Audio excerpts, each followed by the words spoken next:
Everyone, কেমন আছো তোমরা সবাই? আশা করি তোমরা খুব ভালো আছো। আর আমিও খুব ভালো আছি। আমাকে দেখে বুঝতেই পারছো আমি কতটা ভালো আছি। আর এখন আমার ক্লাস শেষ হয়ে গেছে, এখন আমি অটো থেকে নেমে গেছি। আর এই যে আমরা তিন মূর্তিতে মানে বৌদি ননদ মিলে এখন আমরা বাড়ির দিকে আসছি। ও যাবে ওইদিকে বাড়িতে আর আমি যাব আমার বাড়ির দিকে। তো এখন এই যে ওদেরকে টাটা করে আমি চলে আসলাম আমাদের বাড়িতে। কটা করে খাবি? এই চকলেটগুলো কই? এই তো এগুলো ফেলি না, কেন ফেলবে? এগুলো 20 টাকা না 10 টাকার বলো? এটা 20 টাকার। একটা পিকু দেবে, একটা তোমার। হ্যাঁ না, আমি একটা এই তো তোমারটা, এই তো দাও। মানে এটা আমার, থ্যাংক ইউ। আমার আমি ফ্রিজে রেখে আসি। হ্যাঁ আমি ফ্রিজে রেখে আসবো। খুশি? হুম, আমি ফ্রিজে রেখে আসি। হ্যাঁ আমি বাড়িতে আসার কিছুক্ষণ পরে দেখলাম আমার বড় চলে এসেছে। এসে যেহেতু ওর নিমন্ত্রণ আছে, আমাদেরও আছে, আমি যাব না, দেখে এসেই আগে থতমত করে আমাকে দেখে নিল যে আমি চুলটাকে কী অবস্থা করলাম। তারপর একটু একা একা বকবক করে নিল যে চুলটার কি হাল করেছি আমি, আগের চুলটাই ভালো ছিল, এটা কেন করলাম, এটাতে একদম বাদরের মতন লাগছে। তো এই বক্তৃতা দিয়ে অ্যাকচুয়ালি আমি কিন্তু এটা টেম্পোরারি করিয়েছি, আমি পার্মানেন্টলি করাইনি।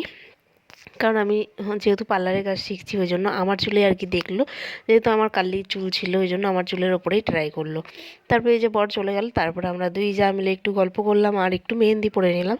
কারণ মেহেন্দিটা ঘরে ছিল, ভাবলাম এমনিতেও নষ্ট হয়ে যাবে, তার থেকে হাতে পরেই নষ্ট করে ফেলি, এই আর কি। তো এই যে দুজনে মিলে গল্প করছিলাম আর গিয়ে পড়ছিলাম। তো আমাকে আমার যা বলছিল যে তুমি করিয়ে নাও, চুলটা বেশ ভালোই লাগছে কিন্তু এই লুকে।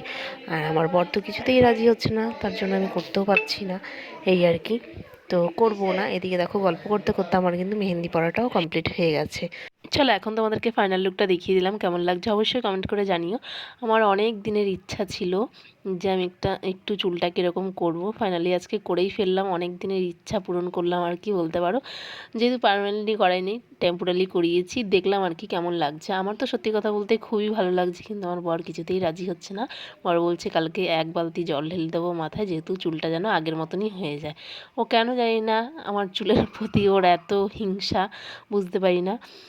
তো এই যে আসার সময় দেখতেই পাচ্ছিলাম আমি একটা তাওয়াল দিয়ে মানে ওড়না দিয়ে গিয়ে মাথাটাকে ঢাকা দিয়ে নিয়েছিলাম। ম্যাম বলছিল যে যদি হাওয়া লাগে জল লাগে তাহলে কিন্তু আবার কোঁকড়ানো হয়ে যাবে।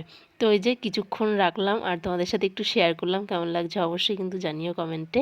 তো আমার অনেক দিনের ইচ্ছা ছিল, ছোটোর থেকে আমি সত্যি কথা বলতে আমার খুব আফসোস হতো যে আমার চুলগুলো এমন কেন। আমার দিদি ওদেরও কিন্তু আছে, কিন্তু এতটাও নয়, আমার মানে ভীষণ ভীষণ পরিমাণে ছিল, সেটা তোমরা দেখে বুঝতেই পারছো। আমি আবারও চলেছি তোমাদের সামনে নতুন একটা ভিডিও নিয়ে। তো কালকের ভিডিওটা একটু করে রেখেছিলাম, তারপর থেকে আর ভিডিও করা হয়নি, আর এখন আবার শুরু করে দিলাম।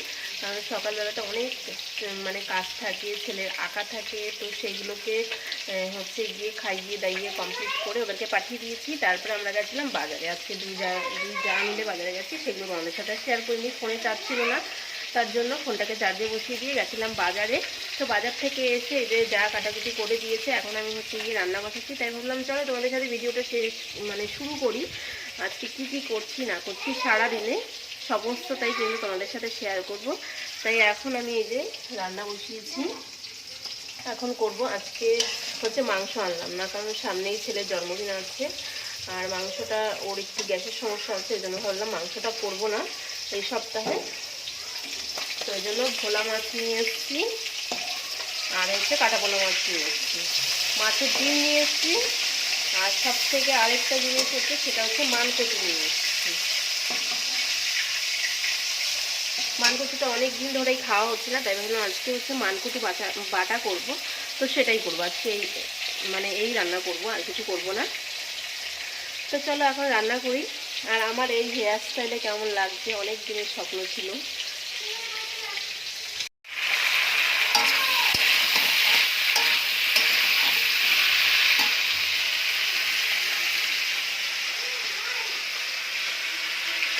আর রান্না শেষে কতগুলো চালতা কেটে রেখেছিল মা, সেগুলোকে প্রেসারে সিদ্ধ মেরে এখন হচ্ছে চাটনি করব। কারণ এখন শীতকাল, একটু রোদে বসে বসে চাটনি খেতে বেশ ভালোই লাগে। আমি যদিও অতটা পছন্দ করি না, আমার ছেলে কিন্তু এসব খেতে ভীষণ ভালোবাসে। তার জন্য ভাবলাম মা কেটে দিয়েছে, আমি একটু চাটনিটা করেই রাখি। আর এদিকে কিন্তু রান্নাবান্না আমার সব হয়েই গেছে। এদিকে মাছের ঝোল হয়েছে আর সিম দিয়ে। এই সিমটা কিন্তু আমাদের এখানে খুব একটা পাওয়া যায় না, আমার বাপের বাড়ির এদিকে পাওয়া যায়, বেশ ভালো লাগে কিন্তু। তাই বাজারে পেলাম, নিয়ে আসলাম। সিম দিয়ে করেছি মাছ, মায়ের মাছটাও করেছি সিম দিয়ে, ভোলা মাছ দিয়ে। আর করেছি ওই যে মাছের ডিম ভাজা। তার সাথে এই যে দুপুরকার খাওয়া দাওয়া কমপ্লিট করে কিন্তু চলে এসেছি। আজকে ছিল রবিবার, ছেলের হচ্ছে আঁকার কম্পিটিশন ছিল, তো সেখানেই হচ্ছে গিয়ে খাওয়া দাওয়া সেরে চলে আসলাম।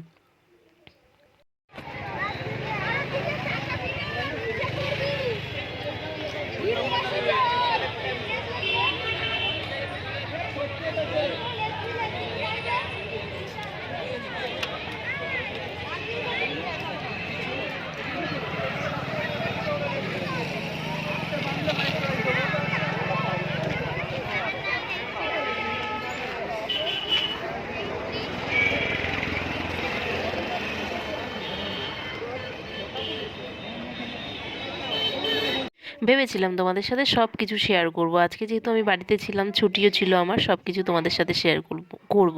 কিন্তু আরও হয়ে হয়ে ওঠেনি। তারপরে শুনলাম ছেলে এঁকে আসলো এক জায়গা থেকে, সকালে ওর আঁকা ছিল, তো সেখান থেকে এসে শুনলাম ওর আঁকার কম্পিটিশন আছে, তো সেখানেই আবার খেয়ে দিয়ে তাড়াহুড়ো করে আবার নিয়ে ছুটলাম, দেখতেই পারলে। তো এই যে এখন আঁকতে কিন্তু বসে পড়েছে, এন্ট্রি করে হচ্ছে আঁকতে বসিয়েও দিয়েছি। তো এই যে বেশ ভালো লাগে কিন্তু আমার, যে যখন ছুটি থাকে, যেখানে শুনি আমি আঁকার প্রোগ্রাম হচ্ছে বা প্রতিযোগিতা হচ্ছে, সেখানেই নিয়ে যাওয়ার চেষ্টা করি। আর এই যে দেখো, ট্রফি দেওয়া হবে, মানে ওই ফার্স্ট সেকেন্ড থার্ড তিনজনকে হচ্ছে প্রাইজ দেওয়া হবে। তো সেগুলোকেই হচ্ছে গিয়ে একটুখানি তোমাদের সাথে শেয়ার করলাম। আর হারুক আর জিতুক সেটা কোনো ম্যাটার করে না। তো বেশ বাচ্চাদের যে ছোটোর থেকে একটা আগ্রহ, দেখতেই পাচ্ছ, সেই দুপুরবেলায় খাওয়া দাওয়া করে এসেছে আঁকতে, তো এখন এই যে শুয়ে পড়েছে এখানে। মানে আর ভালো লাগছে না ওদের। তো এখনও অ্যানাউন্স করেনি যে কে ফার্স্ট সেকেন্ড থার্ড হলো। আমার ছেলে যদিও ফার্স্ট সেকেন্ড থার্ডের মধ্যে কিছুই হয়নি, ওকে সান্ত্বনা পুরস্কার দিয়েছে। তো যেটাই দিক না কেন, পাওয়াটা বড় জিনিস নয়। এই যে একটা জায়গায় গিয়ে এত লোকের মাঝখানে আঁকা, এই জিনিসটাই হচ্ছে কিন্তু বড় ব্যাপার। তো এই ছোটোর থেকেই বড় হবে, কখনো একলাপে বড় হওয়া যায় না, এটাই আমি মনে করি। তো আমার যখন ছুটি থাকে আমি নিয়ে যাওয়ার চেষ্টা করি আর কি, যেখানে আঁকার প্রতিযোগিতা থাকে। বালক সংঘ আয়োজিত বসে আঁকা প্রতিযোগিতা আমাকে আমন্ত্রণ জানানোর জন্য সংঘের সকল কর্তৃপক্ষ কর্মকর্তা তাদের শুভেচ্ছা এবং কৃতজ্ঞতা জানাই। বিশেষ করে সভাপতি আছেন গোপাল ভাস্কর মহাশয় এবং মহাশয় সহ এই সংঘের। বাড়িতে এসে তাড়াতাড়ি করে ভাতটা বসিয়ে দিলাম, কারণ সব তরকারিই রয়েছে, ওই জন্য একটু ভাত করলেই হয়ে যাবে, রুটির আর ঝামেলা রাখলাম না। তো যেহেতু ওরা দুপুরে ঘুমায়নি, সারাদিন ওখানেই জার্নিং করতে করতে ওদের সময় চলে গেছে। সকালে এক জায়গায় এঁকে এসে আবার আঁকা প্রতিযোগিতায় গেছে, ওই জন্য তাড়াতাড়ি করে খাইয়ে দাইয়ে ওদেরকে আবার ঘুম পাড়িয়ে দেবো, সকালে আবার স্কুল।